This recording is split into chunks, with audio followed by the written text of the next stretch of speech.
So today I'm going to talk about some things that we need to watch out for when applying concavity rules, derivative tests, and some things that just necessarily we need to look out for to make sure we don't make mistakes. So first, y double prime equals 0 does not always give an inflection point. This is very important. Just like the first derivative test does not always give a critical point or an extreme value, the second derivative does not always give an inflection point. Let me show you an example of that. If I have f of x is equal to x to the fourth, we know that this graph is going to look something like this. Well, you can just see right there that it's always concave up. But let me show you algebraically why it doesn't work. F prime of x then is 4x cubed, and f double prime of x is 12x squared. So from here, I want you to notice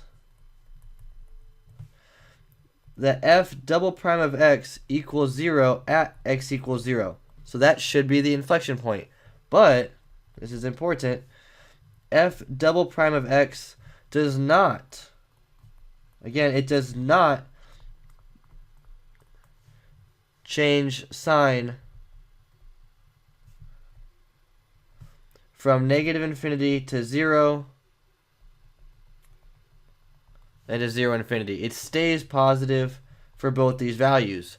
So because of that, it does not give us an inflection point. The second thing is that y double prime does not equal 0 can be an inflection point.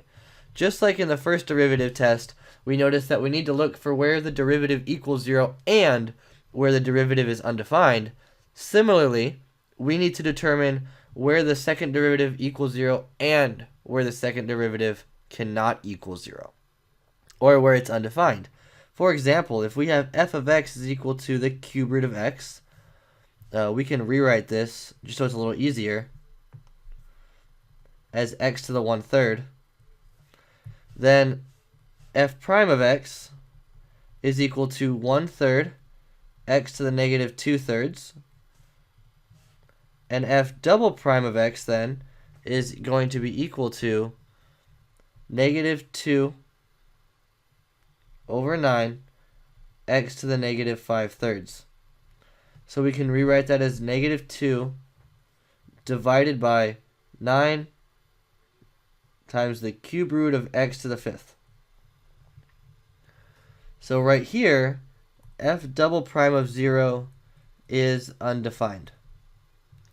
But, this is important, the sign of f double prime of x changes from negative infinity to 0 and from 0 to infinity. So because of that, we're given an inflection point at 0. So an inflection point can occur where f double prime of x, the second derivative, equals 0, or, this is very important, this is or, where f double prime of x does not exist. It's mainly where f double prime of x, or the second derivative, changes signs. So an inflection point is where the second derivative changes signs. But you need to make sure that when you set the second derivative equal to 0, or find out where the second derivative is undefined, you always need to check by making a sign chart or looking at the graph. It's very important.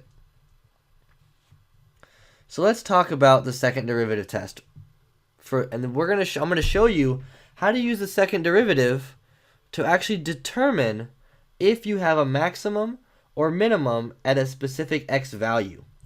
So if f prime of c equals 0, i.e. we have a critical point, and the second derivative is greater than 0, then f has a local min at x equals c. So let me explain what I'm talking about. So let's just make a graph real quick. There we go. Have a nice little graph.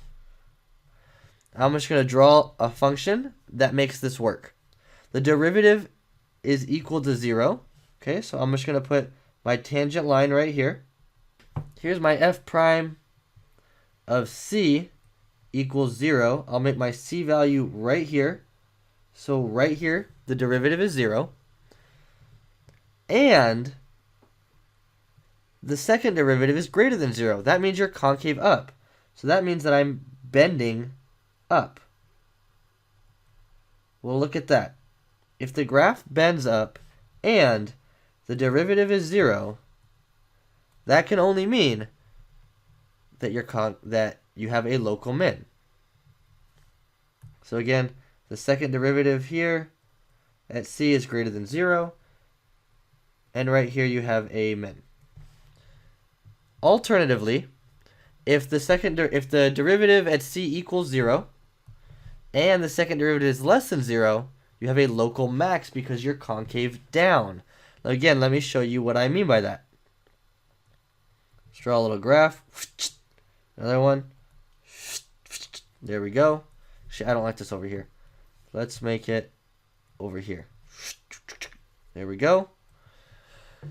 And I want my derivative to be 0, so that means I have a horizontal tangent at the point C. And I need the second derivative to be less than 0, so it's concave down. Well, look, it's a frowny face. The only way to have that, the only way to have this is then right here at this point C, you have a max. So that's how the second derivative works, to tell you if you have a local min or a local max. This is another caution I must share with you. If f double prime of x, if the second derivative equals 0, or the second derivative does not exist, then the second derivative test fails. This means that if the second derivative equals 0, it's an inflection point, or if the second derivative doesn't exist, which is also could be an inflection point, you cannot use the second derivative test to determine if you have a local max or min. If the second derivative is equal to 0, you need to look at the first derivative test in order to determine max or mins.